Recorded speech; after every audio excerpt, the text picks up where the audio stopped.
유전체 분석 연구는 질병 치료 등 의학계에서는 물론 각종 산업계에서도 주목하는 분야입니다. 최근 국내 연구진이 고구마, 양파 등 농작물 9종의 유전체를 세계 최초로 해독해내는 데 성공했습니다. 네, 구체적으로 어떤 연구고 또 앞으로 어떻게 활용될지 이번 연구를 진행하신 농촌진흥청 손성환 과장 연결해 보겠습니다. 안녕하세요. 예, 안녕하십니까? 네, 안녕하세요. 최근 이 9종의 국내 농산물 유전체 해독에 성공하셨다 이렇게 들었습니다. 이게 구체적으로 좀 어떤 내용인지 궁금한데요. 자세히 좀 설명을 해주시죠. 네, 농작물의 신품종 육성을 정밀하게 하기 위한 원천 연구로 농촌진흥청은 우리나라 고유 농생물 자원에 대한 유전체 정보 해독, 즉 생명체 설계대 해독을 수행하고 있습니다. 네. 이 연구는 2021년까지 약 40여 종의 농생물을 해독하는 것인데 이번에 배, 들깨, 도라지, 결명자, 양파 등 9종에 대해서 해독한 결과를 먼저 발표한 것이 되겠습니다. 네, 유전체 정보 해독, 그러니까 이 생명체 설계도를 해독을 수행하고 있다 이렇게 말씀해 주셨는데 이게 어떤 건지 조금 낯설게 생각하시는 분들 많이 계실 것 같습니다. 유전체 어떻게 좀 설명이 가능할까요? 예, 유전체보다는 게놈이라는 영어로 된 용어가 좀 더 익숙하실 텐데요. 네. 즉 생물체마다 고유한 유전자를 가지고 있는데 이러한 유전자의 종류, 구조, 개수, 기능을 해독하는 것이 되겠습니다.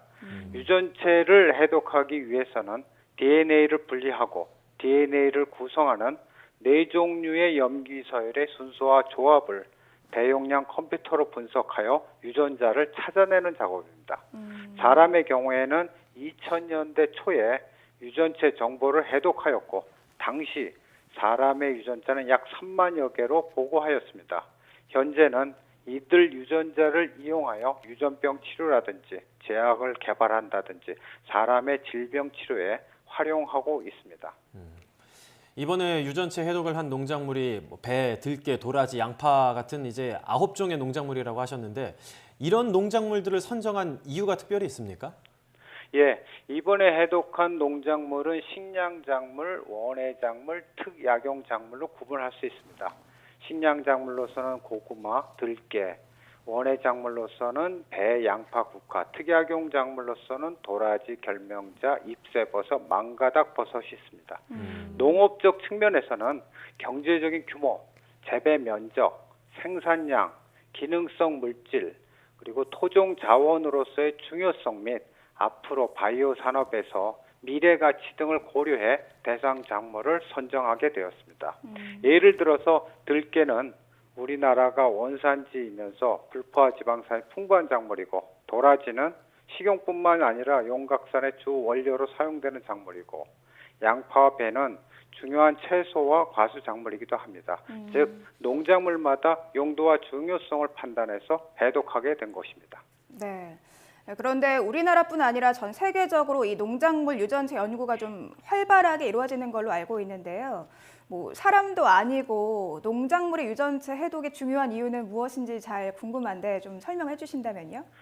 예, 농작물의 유전체를 해독했다는 것은 그 농작물이 가진 형태, 생산성, 병저항성, 기능성 물질 생산 등에 관련된 유전자 정보를 모두 확보했다는 것입니다. 네. 즉 병에 강한 유전자를 발견했다고 하면은 수량이 많으나 병에 약한 농작물에 도입해서 수량도 높고 병에도 강한 새로운 품종을 정밀하게 육종할 수 있겠습니다. 즉 다양한 유전자를 확보하면 할수록 다양한 신품종도 육성할 수 있는 것입니다. 때문에 다양한 농작물, 심지어 다양한 생명체로부터 유용한 유전자를 확보하기 위해 전 세계적으로 유전체 해독이 경쟁적으로 추진되고 있는 상황입니다. 이제 미래 먹거리로도 또 우리의 중요한 산업으로도 활용이 될 수 있을 것 같은데 이번 연구 앞으로 어떤 식으로 활용될지가 상당히 궁금합니다. 예, 여러 가지 활용 분야가 있겠지만 크게 2가지 정도로 요약할 수 있겠습니다. 첫째는 정밀한 식품종 육성입니다. 유전체 정보는 농작물이 우수하거나 불량한 형질을 만드는 유전자를 다 파악할 수 있기 때문에 신품종을 육성할 때 우수한 유전자나 형질만 모아진 품종을 선택할 수 있게 되는 것입니다. 둘째는 새로운 물질 대량 생산입니다. 즉 도라지의 양리성 물질이나 들깨의 불포화 지방산, 양파의 성인병 억제 물질, 고구마의 전분 등 물질 생산 유전자를 강화해서 농작물이 단순한 식품이 아니라 산업적인 원료를 생산하는 공장으로 변신할 수 있도록 활용하고자 합니다.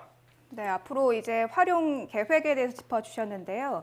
이전에도 농진청에서 이 농작물 유전자 해독에 성공하셨다 이런 얘기를 들었습니다. 그렇다면 구체적으로 어떤 농작물들을 이 해독에 이용을 했고 그때 연구 결과는 어땠습니까? 예, 농촌진흥청이 대학, 산업계와 함께 해독한 농작물은 벼, 배추, 무, 수박, 고추 등 약 10여 종이 해독이 되었습니다. 벼 유전체 정보는 국내외에서 이제 생산성 증가라든지 병 저항성, 기후 온난화에 대응한 신품종 육성에 활용하고 있습니다. 최근에는 벼에서 이삭도열병, 흰잎마른병균의 저항성 있는 품종도 육성하여 보급한 사례도 있습니다. 고추에서는 국내 재배 품종에 없는 병 저항성 유전자를 가진 탄저병 저항성 고추도 개발이 되었습니다. 즉 유전체 정보는 기존나 육성하기 어려웠던 품종을 개발할 수 있게 하는 BT와 IT가 융합된 기술입니다. 유전체를 활용해서 기능을 향상시킨다.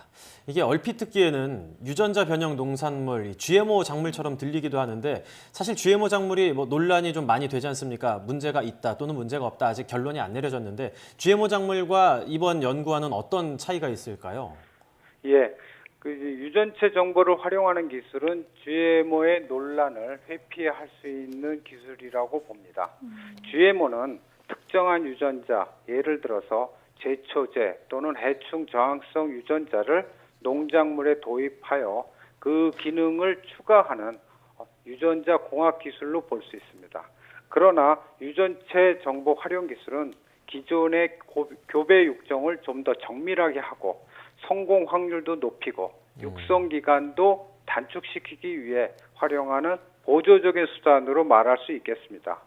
넓게 보면은 다 생명공학 기술이지만 현재까지는 유전체 정보 활용 기술은 GMO 회피 기술로 개발하고 있습니다. 그렇다면 마지막으로 이 추가 계획하고 계신 연구가 있으시다면 간단하게 한 말씀 부탁드리겠습니다. 예, 중점적으로 두 가지만 말씀드리면 첫째는 현재까지 해독한 유전체 정보의 활용입니다. 이번에 해독한 것은 농촌진흥청이 주도적으로 추진하였지만은 그 정보는 농업생명과학정보센터의 데이터베이스 형태로 저장하고 있습니다.